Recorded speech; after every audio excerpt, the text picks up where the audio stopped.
As the cruiser circled round, Travis asked, more to change the subject than from interest, "What's that, a barn for tumbleweeds?" He pointed to an open-air building on the land left when streets crossed in the center of town. Deputy Klein laughed, as if he thought the question was a joke. "That's our town square. The structure in the middle was going to be a grand gazebo, but the project kind of got dropped. Maybe some committee will pick it back up in the spring." Travis sat up straighter. "Anyone ever tell you that the town square is a triangle?" "Nope."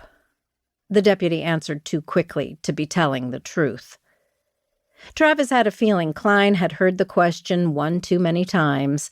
He was doing like folks do to anyone too young to vote when they don't want to answer a question, kind of like parents do when the world falls apart and they tell you you're lucky. Yeah, Travis thought he was real lucky. Mom was half dead, Dad would probably never get out of jail this time, and he had to go live with 3 crazy old uncles not even one woman thought worth marrying. 3 weeks to Christmas, and all he wanted was a bus ticket out of his life. Chapter 2.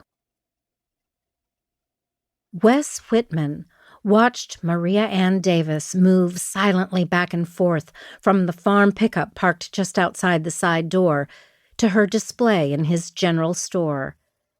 Every Wednesday, she restocked the shelves with Davis' delightful jams and jellies, and every Wednesday he kept an eye on her from 10 feet away, standing ready to step in and help if needed, but never smothering her.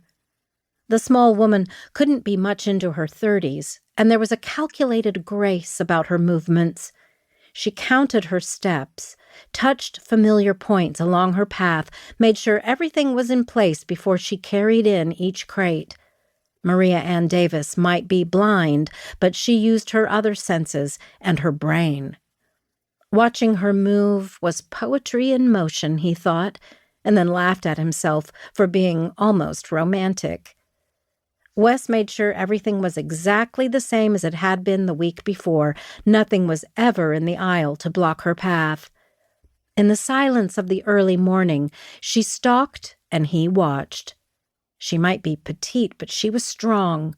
She always dressed in jeans and a blue plaid shirt with the sleeves rolled up to her elbows, nothing fancy, never showy, but pretty just the same, with her long hair tied back at the base of her neck and the dark curls drifting down to her waist. At first, he had tried too hard to help. Then he realized Maria Ann didn't need any help. She needed to be alone in the stillness of the dawn hours before any customers came in. If he left her to her work, the shelves would be stocked, all the labels facing forward, all in order. Every week he tried to talk to her.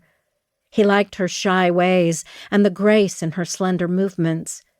He'd probably like her voice, too, if he ever heard it in more than a whisper. She was too shy, too beautiful for the likes of him.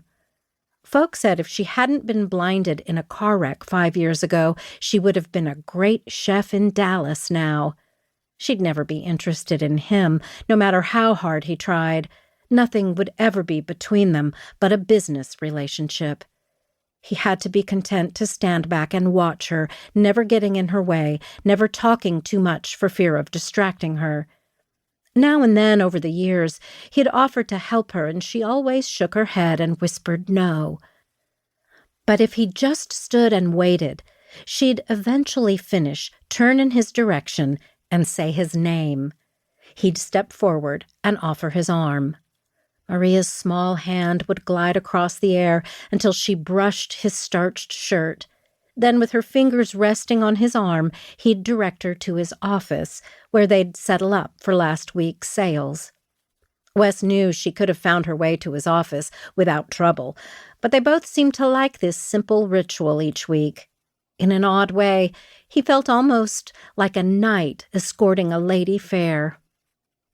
He suspected after more than 4 years he still frightened her, but had no idea why. After all, the only person shyer than her was him. Nice day.